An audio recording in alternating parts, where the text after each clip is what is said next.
Alright guys, welcome back. So what I'm going to do in this video, I'm just going to give you my nutrition plan. Just to give you an idea of what I was following. Obviously there might be some foods in there that you like and you might like, but remember, you got to customize your own. You got to calculate your own calories and your own macronutrients to suit you, to something you will be consistent with and actually enjoy eating, because if you don't enjoy it, you're not going to stay consistent, right? So let's start off with my meal one in the morning, right? My meal one was large whole eggs, 3 of them. And then I would have egg whites. So I'd measure it out. I'd have 60 grams of egg whites.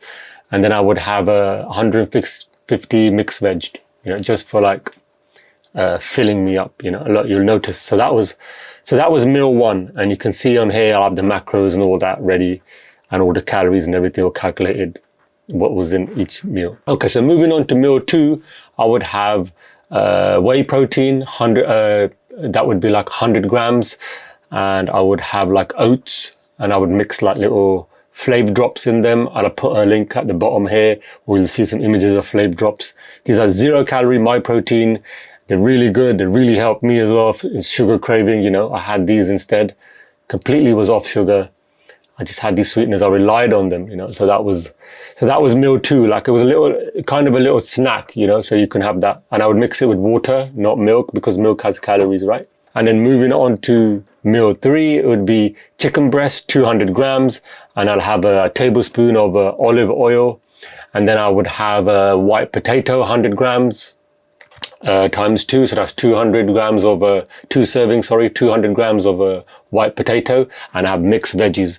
And then I would measure 25 to 30 grams of Bisto gravy, and I put that over because I would find it a bit too boring. So I just used the gravy, and it wasn't much calories really. It wasn't that much. It wouldn't make that much difference. Okay, that was meal three. And then moving on to meal four, it would be like a protein shake. Again, I would have, and then I would have, I would just leave it at that because then I would go and train.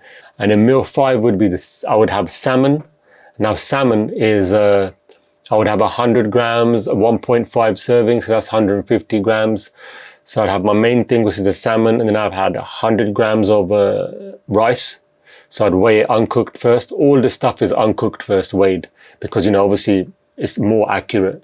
Because when you cook, you add more moisture and more weight. So it's different. It's not the true weight, right? So everything you measure, make sure you measure uncooked, because that will give you the true weight. And then after that, I would have my snack in the evening.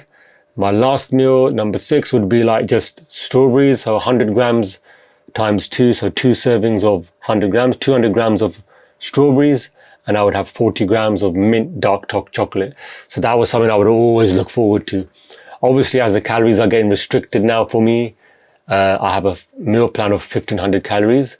I will go through that once the photo shoot is done. I will go through that as well and show you in the last stage how to get ready for a photo shoot section.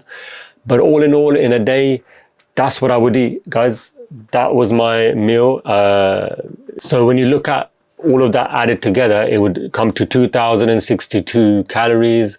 But when I was on my normal, like when I started in January, it was like 175 grams of carbs. I think it was 60 grams of fats and 170 grams of protein. That was my macros from January to July. And then when I started cutting, the fats and carbs went down a lot, but the protein went up. And I'll explain more about that in the photo shoot phase. So yeah, that was my daily meal for 6-7 months. And I just stayed consistent with it. And I honestly, I could have that all year because I really enjoyed that meal plan. So find a meal plan, find one that works for you. And whether you like high carbs or low carbs, as long as your proteins are at the top, the low carbs, some people are suited to high carbs, some people are low carbs. As long as you're in that deficit, it doesn't matter. As long as your proteins are high, you will see weight dropping. Okay, so I'll see you in the next video.